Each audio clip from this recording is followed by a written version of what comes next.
وصل عند جلالة الملك محمد السادس.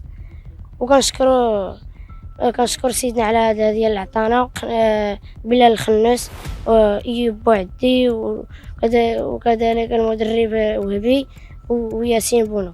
كنشكر ابراهيم دياس. شي مبادرة ديال الخير اللهم شافيه، يعني شي مبادرة ديال الخير ان شاء الله، وشي هبة ملكية الله يجعل الله سبحانه وتعالى يبارك فيه. مؤخرا الصورة يعني واحد احساس لا يوصف، وسبحان الله العظيم، ما شاء الله ما شاء الله ما شاء الله. وزاد فاجئنا سيدنا الله ينصرو فاش يعني شاف هذه الصورة وتواصلوا معنا الناس ديالو، وجزاه الله خير جزاء يعني، والله يشافيه ويعافيه. راه يعني واحد الفرحة لا توصف. شكون اللي تفاعل مع هاد التصويره؟ شكون اللاعب اللي تفاعلوا معاه؟ تفاعلوا معاه كاع الطاقم هاد التصويره شكون اللاعب اللي تفاعلوا معاه؟ تفاعلوا معاه كاع الطاقم واللاعبين، منهم بونو، منهم وهبي، منهم بوعدي، منهم تقريبا كلهم يعني. اكيد سمعتوا القصه ديال هاد الوليدات بثلاثه، واليوم غادي نعاود لكم التفاصيل ديالها. قصه اللي غتحرك المشاعر ديالكم وتخليكم تعرفوا باللي الدنيا باقي فيها الخير، وباللي النيه الصافيه والعفويه كتقدر دير المعجزات وتغير حياه الانسان في لحظه وحده. والحكايه كتبدا من قلب مدينه تازه العريقه، وبالضبط من واحد الحي سميتو حي الشهداء. هاد الحي بحال كاع الاحياء الشعبيه في المغرب كبروا في هاد الوليدات الدراوش مع العائلات ديالهم، ناس طيبين كيتقاتلوا مع الزمان ومع ظروف الحياه الصعبه باش يوفروا لقمه العيش الحلال لولادهم. وسط هاد الازقه الضيقه كبروا ثلاثه ديال الدراري صغار، ثلاثه ديال الصحاب الروح بالروح ما كيفرقهم غير النعاس، محمد، امين ويوسف. هاد الوليدات راس مالهم في هاد الدنيا هو القناعه والضحكه اللي ما كتفارقش وجوههم، وحاجه وحده كتجمعهم كاملين بحال كاع المغاربه، وهي عشق كرة القدم وحب جنوني للراية الوطنية والمنتخب المغربي. هاد الأطفال ما عندهمش ألعاب إلكترونية غالية وما عندهمش تليفونات آخر موديل، ولكن عندهم واحد الشغف كبير. فاش كتكون لعبة الكرة الحي كامل كيتحول لملعب، والقلوب كلها كتولي كتنبض بدقه وحده، وكانوا كيتسناو بفارغ الصبر النهار اللي غيلعب فيه المنتخب الوطني المغربي الماتش ضد كندا في اطار منافسات كاس العالم 2026. هذا النهار ما كانش نهار عادي بالنسبه لهم،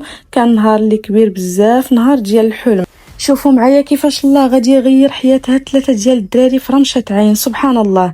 وجا النهار المنتظر، نهار الماتش. الاجواء في مدينه تازه كانت كامله مشحونه بالحماس بحال كاع المدن المغربيه، الرايات مغطيه الازقه والناس لابسين تيشيرتات ديال المنتخب.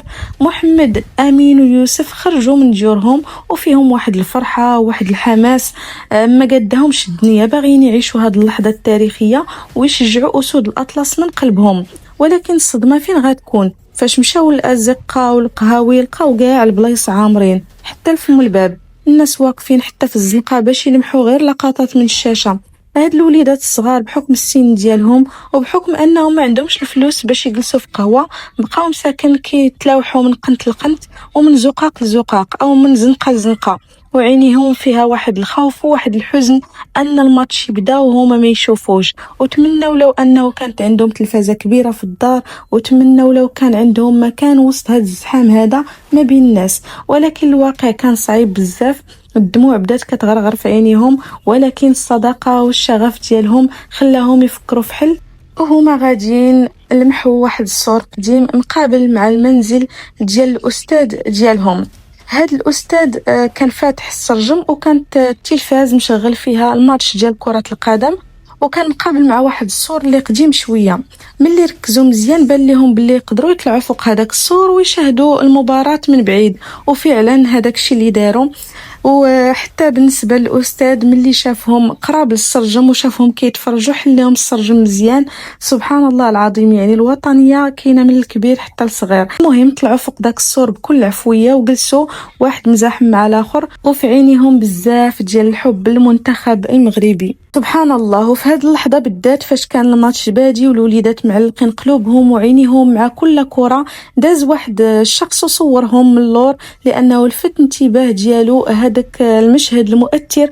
شافهم جالسين هكذاك بوحدهم فوق داك السور القديم وفي حومة شعبية وما عندهمش أبسط الإمكانيات، ولكن عينيهم كتلمع بالحب ديال بلادهم. هذا المشهد اختصر كاع المعاني ديال المغربية الحقيقية، معنى التضحية وحب الوطن بدون مقابل. وسطروا لي على هذه الكلمه ديال بلا مقابل. المصور جبد الكاميرا ديالو وبلا ما يحسوا صورهم، التقط لهم هذيك الصوره وحطها في مواقع التواصل الاجتماعي. وهنا غتبدا المعجزه. في الوقت اللي كانت فيه المباراه شاعله، الصوره بدات كتنتشر ما بين المغاربه وحتى الاجانب. المغاربه كاملين بارطاجوها وكل شيء تعاطف معاهم. الصوره حركت مشاعر المغاربه داخل وخارج ارض الوطن، والصوره وصلت حتى لعند المنتخب الوطني في المونديال. نجوم كبار بحال الحارس ياسين بونو واللاعب الشاب ايوب بوعدي شافوا الصوره وتاثروا بها بزاف وبارطاجوها في الحسابات الرسميه ديالهم وكتبوا عليها كلمات مؤثره كتاكد باللي هاد الوليدات هما المشجعين الحقيقيين وهما الطاقه اللي كتخلي اللعابه يتقاتلوا في التيران على قبل هاد الرايه. ولكن القصة ما حبساتش هنايا. المعجزة الحقيقية يلا غتبدا. هاد الصورة العفوية والصادقة وصلت حتى لعند الملك محمد السادس اللي شافها، واللي شاف هاد الأطفال وشاف البراءة والحب اللي في عينيهم وتأثر بالوضعية ديالهم وما دوش المشهد عادي، بل أصدر الأوامر الملكية السامية ديالو باش يتم الوصول لهاد الأطفال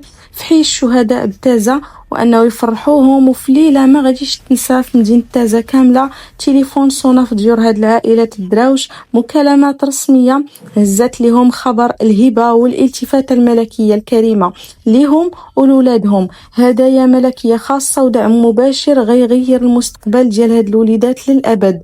الفرحة اللي عمت هداك الحي البسيط ما كانش كتوصف. الأمهات كيبكيو والآباء كيسجدوا شكرا لله، والحي كامل خرج كيحتفل بحال إلا كاين شي عرس. محمد وامين ويوسف البارح كانوا فوق صور منسيين فقراء كيقلبوا غير فين يشوفوا الماتش، واليوم بفضل الله سبحانه وتعالى وبفضل النية ديالهم وبفضل الجلالة الملك نصره الله من بعد الله سبحانه وتعالى حياتهم تبدلات وتفتحت لهم ابواب المستقبل. هاد القصة العظيمة كتخلينا نخرجوا بعبرة وحدة واضحة: خلي قلبك نقي وحب بلادك صادق بلا مقابل، حيت العفوية عمرها غادي تخيب. الله ينصر الملك محمد السادس اللي ديما كيجبر خواطر الناس. وهنيئا لهاد الأطفال يستاهلوا كل خير، الأطفال ديال تازة. وحفظ الله ملكنا، ونتمنى وإن شاء الله أن المنتخب يفرحنا وأنه يفوز على فرنسا إن شاء الله تعالى في هذا الماتش اللي جاي. كان هذا هو الفيديو ديال اليوم. شكرا لكم بزاف. ما تنساوش إذا عجبتكم القصة ديال هاد الوليدات